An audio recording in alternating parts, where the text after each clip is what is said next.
Hello, I'm Evan here. This is really going to be a quick video. I really just want to introduce some new video topics because it's been difficult for me to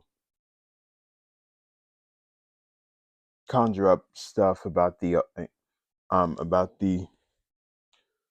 excuse me to conjure up stuff about the previously established video topics because a lot of that stuff just hasn't been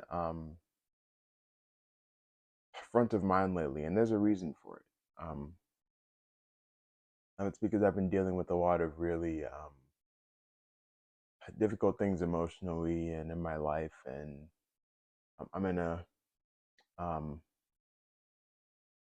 I'm in a bad situation, and I'm trying to get out of it. And part of what I want to do is create a community that eh, of people not only eh, or including people who are not only interested in the stuff that but that I've already established, like my like like the autistic experience and music production and writing and poetry and just art in general. It's like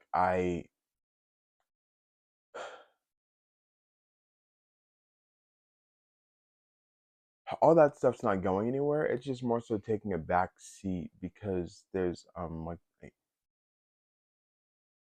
because I'm in a lot of pain emotionally, and I want to express that pain even if it scares me. Um and even if the consequences of doing so scare me, because at the end of the day, I'm not getting the connection that I really need from human beings in my current situation. And so, thankfully, it's not 1912, I and, and I'm not just stuck in my situation. Um, it's different from that. Like 112 years later, I have the internet. People who sailed on Titanic and who were feeling isolated and alone, they didn't have the internet. Um, and I do. And yeah, so that leads me into what I wanted to um, mention in this video.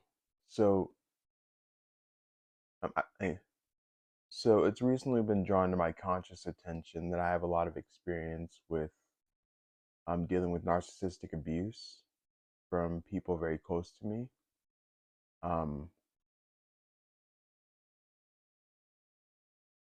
Um, and it's very interesting being a part of that dynamic as an autistic person as well, because like the rate of infantilization like for people who have been blacklisted in their own like support systems with like being the scapegoat or the black sheep or any of that stuff or the identified patient. um a lot of that stuff is so difficult to talk about because like it's just I'm still coming to terms with the fact that a lot of this stuff really is the case. And also, so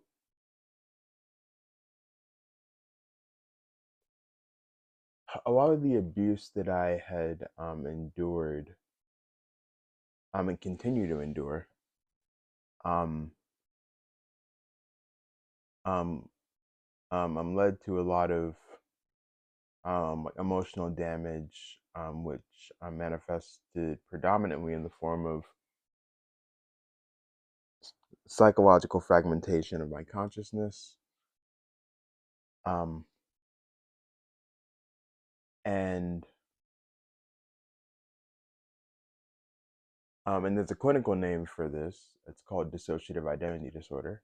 that being said, um, we as a system prefer to refer to it as dissociative identity defense in the face of disorder, so DID-D, because really, like a lot of people, like they sort of dismiss emotional health conditions as being like a failure on the part of the body and mind to mitigate pain. It's not. It's actually a failsafe. Um, to it's basically like a gigantic mechanism that allows your like emotional body to bruise, like in the same way that your temporal body bruises. And I found that a lot of people, they don't necessarily like know these sort of like practical,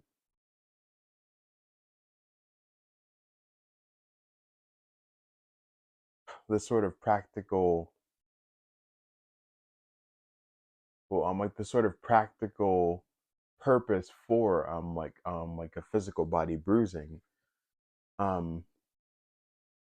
um and it was Katie Gavin from Muna who taught me that like bruises of any kind are really, or bruises on a body of any kind are really just an effort or on the part of that the body, like it's just your body trying to keep you intact. Like instead of fracturing entirely, it just sort of like it bruises, it bends, and it basically does what it needs to do in order to keep it from breaking. And sure, you can overcome. I- I- And sure, it's easy to think about it in a temporal sense. Like if you overcome that threshold, like if you step on someone's forearm hard enough, then like of course they're gonna feel a bruise if you step on it once and it bruises their skin and maybe their bones. But if you step on it hard enough, then it's like you might actually break the bones. But that being said, the emotional body is a little bit different, because it can fragment, it can shatter. Your consciousness can shatter, um, and it can continually shatter as a way of coping. But that being said, it's not like those pieces just stay lost. A lot of times they evolve into what the person actually needed in that time as best as the now system of like, now system of parts that that this person is like. Essentially it's like in a world where like the in a world where the caregivers in your situation, like basically the gods of your life as kids, like whenever they don't treat you right, basically like what I like to say and what we like to say as a system is that when when they teach you that there's a God out there that loves you, and yet they are the like physical God of your life in the sense that you're relationally dependent upon them to meet your needs as a child, and they don't treat you like I, I, and they don't love you in the same way that the loving God that they tell you about out there that loves you. Essentially what happens is that you become your own God. You become there are like altars that split off and begin to take on the form of caregivers that actually are benevolent and that do love you and they do know how to screw people up, um who try to mess you up. And so like that's kind of so that's what I mean whenever I say like whenever you're told that there's a God out there that loves you, yet the caregivers, aka the gods of your life as a child, like don't love you and they actually take advantage of you, then essentially what happens is that you have altars that split. Hey, is that you have altars that split off and like essentially like in a very real sense you become your own God. That being said, it's important to understand that you don't have to remain an island unto yourself. It's really, and that's exactly why I call it dissociative identity defense in the face of disorder, because really, like, what I believe all emotional health conditions are, like what doctors call mental illnesses. Honestly, I believe that they're adaptations to adverse situations. And Eleanor Longden, who's one of the leading um, voices in the world on schizophrenia, like she described her trauma. She described her condition as being traumagenic, or like a traumagenic defense mechanism, a sane response to an insane situation.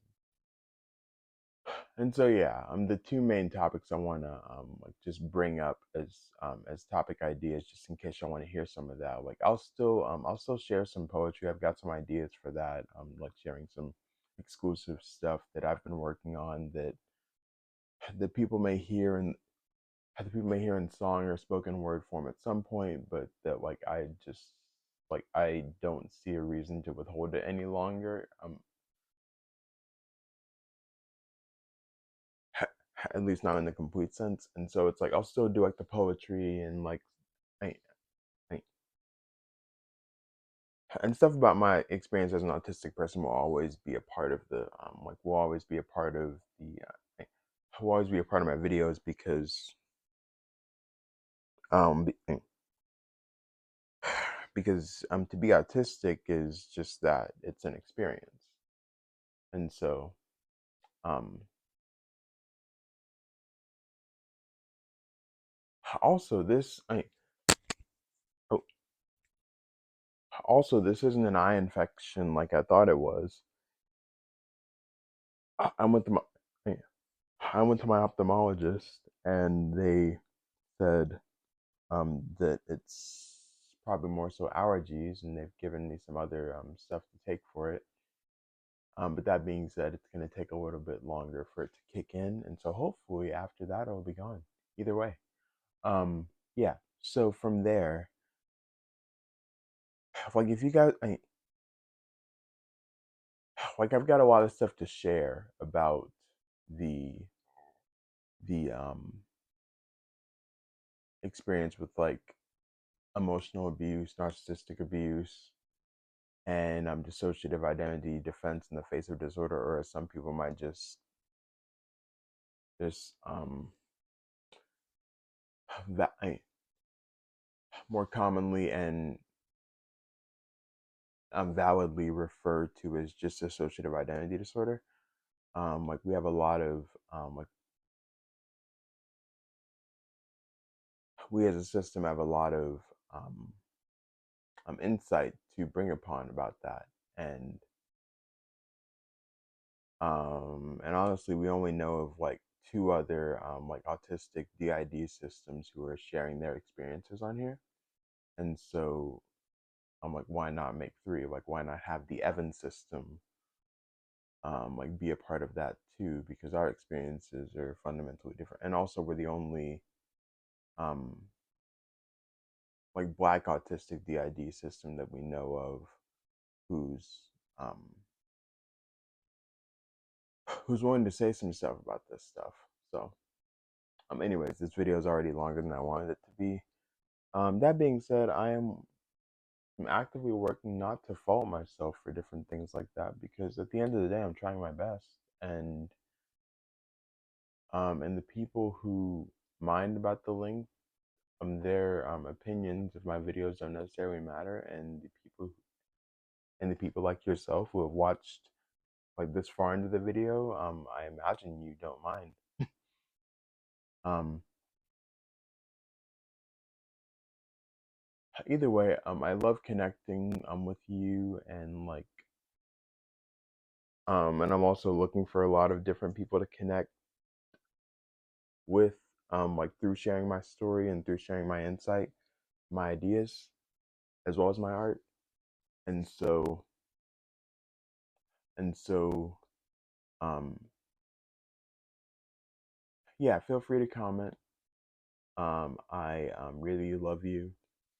I think you're awesome. I am so glad that you exist among us today. And I'll see you soon. Bye.